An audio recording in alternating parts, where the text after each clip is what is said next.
सुरक्षा अपने हाथ होती है। इस बयान से साफ दिखाई देता है कि पश्चिम बंगाल में तृणमूल का शासन पूरी तरीके से विफल हो गया है।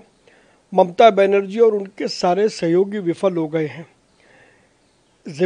एक रूलिंग पार्टी के जिम्मेदार नेता ये कहें कि महिलाएं रात को घर से बाहर ना निकलें, मैं समझता हूँ इससे ज़्यादा गैर जिम्मेदारान बयान कोई हो नहीं सकता।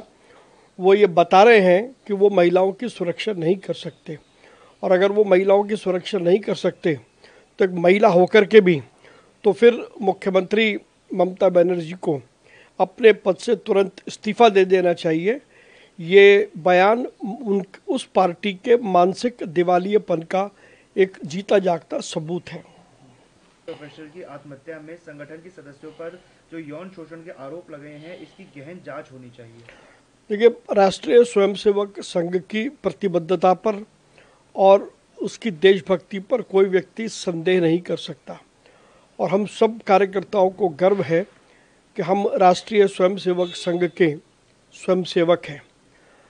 जो गैर जिम्मेदारान बयान कांग्रेस और कांग्रेस के नेता दे रहे हैं, उन्हें अपने गिरेबान में झांक करके देखना चाहिए कि उनका इतिहास या उनका अतीत कितना काला है, और पूरे देश में महिलाओं का शोषण यदि किसी ने सबसे ज़्यादा किया तो कांग्रेस उसमें अव्वल नंबर पर है। तो लिहाजा जिनके घर शीशे के बने हों उन्हें दूसरों पर पत्थर नहीं फेंकने चाहिए। राष्ट्रीय स्वयंसेवक संघ देश के लिए समर्पित संगठन है और उसकी देशभक्ति पर कोई प्रश्न उठा नहीं सकता। उसने कहा है कि ये 51वीं बार है कि जब अमेरिकी राष्ट्रपति डोनाल्ड ट्रंप ने दावा किया है कि उन्होंने भारत और पाकिस्तान के बीच युद्ध को रुकवाया था। देखिए, कोई कुछ भी कहता रहे, भारत प्रगति के पथ पर है। प्रधानमंत्री नरेंद्र मोदी जी के मार्गदर्शन में भारत विश्व की चौथी अर्थव्यवस्था है, तीसरी अर्थव्यवस्था की ओर हम जा रहे हैं। भारत का आंतरिक व्यापार और अर्थव्यवस्था इसी मायने से देखी जा सकती है कि दिवाली के वर्तमान त्यौहार में लगभग 5 लाख करोड़ रुपए से अधिक का व्यापार होगा। तो कोई दूसरा व्यक्ति क्या कहता है, बजाय हम वास्तविकता को देखें और समझें।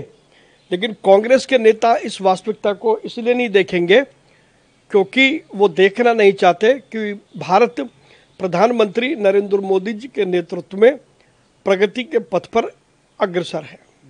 अमेरिकी राष्ट्रपति डोनाल्ड ट्रंप ने कहा है कि भारत एक महान देश है और यहाँ के नेता डोनाल्ड ट्रंप के अच्छे मित्र भी हैं।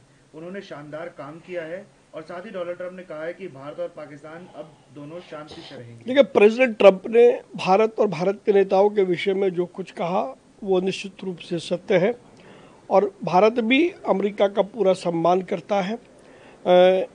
भारत की अपनी एक वैश्विक स्तर पर अपनी एक अलग भूमिका निर्धारित हो चुकी है। प्रधानमंत्री नरेंद्र मोदी इसके लिए बधाई के पात्र हैं कि जिस श्रेष्ठता के साथ उन्होंने भारत को पूरे विश्व में एक अलग पायदान पर खड़ा किया है, तो आज कोई भी देश भारत को नज़रअंदाज नहीं कर सकता।